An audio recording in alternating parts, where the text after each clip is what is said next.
Good morning, Hank. It's Tuesday. So for the last few months, I have been working out a few times a week with a trainer named Sean, and he has changed my life considerably. Like, I can now run 6 miles in under an hour, although all things being equal, I would still prefer not to. Also, not to brag, I can now bench press 100 pounds 15 times in a row, which I believe, according to the law of transitive benching, means that I can bench press 1,500 pounds one time in a row. Anyway, I bring this up to explain why I've been listening to the Drake song Started From the Bottom Now We Hear a lot recently. It is an excellent song to run to. Hank, I'm not sure you're familiar with this song. Fortunately, 90% of its lyrics are in its title. It's basically about how Drake started from the bottom, and then he and his crew are now at the top. Meanwhile, I have also been rereading the autobiography of Benjamin Franklin. Benjamin Franklin was a founding father of the United States, and he invented the lightning rod and bifocals and started universities and fire departments and libraries. He was a very interesting guy. And then recently it occurred to me, not to sound like a comp lit professor or anything, that Benjamin Franklin's autobiography and Drake's song Started From the Bottom Now We Hear are really interesting and problematic to consider together. Stay with me. First, there are the superficial connections. They're both successful people's narratives about success. Like Benjamin Franklin negotiated important treaties with the French,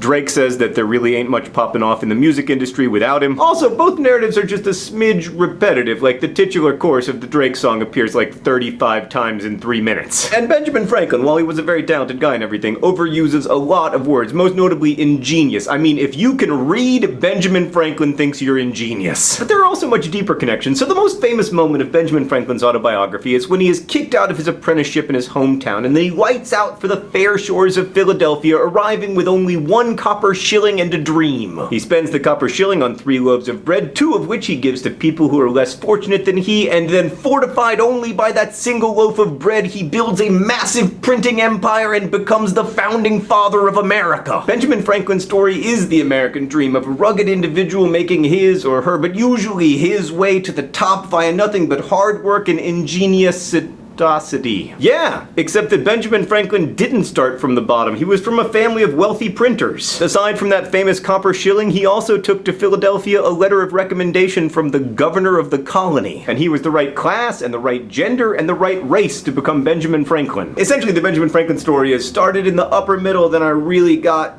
very near the top, but George Washington's still a little bit above me. I was close! Similarly, Drake did not actually start from the bottom. For one thing, he is Canadian, which is arguably the best place to be born in the world today. Also, his mom is a teacher, and furthermore, from a very early age, Drake had a lucrative gig as a cast member on the television program Degrassi. Degrassi? Degrassi. Degrassi.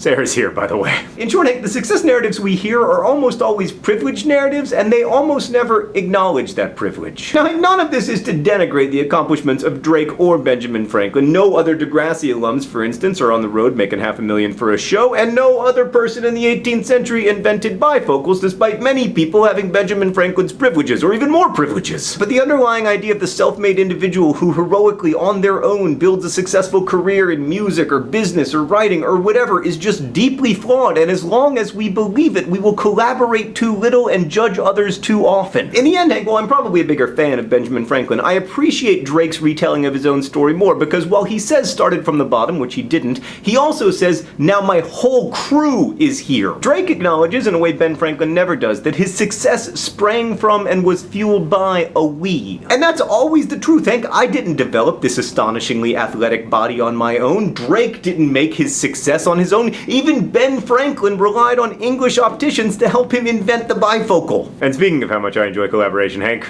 I'll see you on Friday.